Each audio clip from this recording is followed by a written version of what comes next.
அடுத்த தலைமுறையின் அடையாளங்களான மாணவ செல்வங்களே, அனைவருக்கும் வணக்கம். நான் இயற்கையை நேசி பொதுநல அறக்கட்டளையின் நிர்வாக அரங்காவலர் வெற்றிவேல் பேசுகிறேன். கோடை காலம் தொடங்கியது.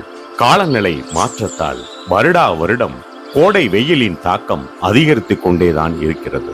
இதனால் மனிதர்கள் மட்டுமல்லாது பறவைகள் மற்றும் விலங்குகள் ஆகியவற்றிற்கும் தண்ணீரின் தேவை அதிகரிக்கிறது. மாணவர்களே, இக்காலகட்டத்தில் பறவைகள் விலங்குகள் வாழும் பகுதிகளையும் நீர்நிலைகளையும் மனிதர்கள் ஆக்கிரமித்துக் கொண்டதால் பல்வேறு விதங்களில் விலங்குகளும் பறவைகளும் பாதிக்கப்பட்டு வருகிறது.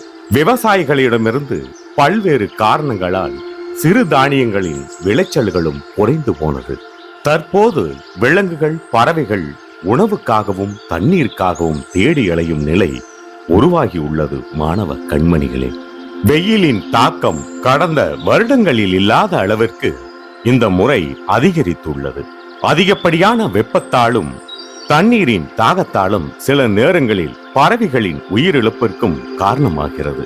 மனிதர்களால் கூட தாங்க முடியாத இந்த வெப்பத்தை சின்னஞ்சிறிய பறவைகள் எப்படி தாங்கும்? உணவு கூட இல்லாமல் வாழலாம், ஆனால் நீரின்றி வாழவே முடியாது. அவ்வகையில் பறவைகளை காப்பாற்றுவதற்கான சிறிய முயற்சியாக பறவைகளின் தாகம் தணிக்க தங்கள் வீடுகளில் மொட்டை மாடிகள் சுற்று சுவர்களில் ஒரு சிறிய கிண்ணத்தில் தண்ணீர் வையுங்கள். மாணவர்களே, பறவை இனங்களை காக்க வேண்டும் என்ற விழிப்புணர்வு மாணவ செல்வங்களாகிய உங்களிடமிருந்தே தொடங்கட்டும். இதன் மூலம் இயற்கையின் பல்லுயிர்கள் மீது பற்று வளரட்டும். பல கோடி மரங்கள் வளர விதைகளை விதைத்த இயற்கையை இன்றளவும் பேணி காக்கும் பறவைகளை காப்போம். பறவை இனங்களை பாதுகாப்போம். பறவைகளின் தாகம் தணிப்போம்.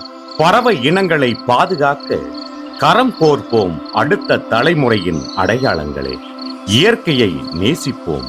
இளைஞர்களே, இந்த ஆடியோவை மற்ற இளைஞர்கள் கேட்க பரவச் செய்யுங்கள்.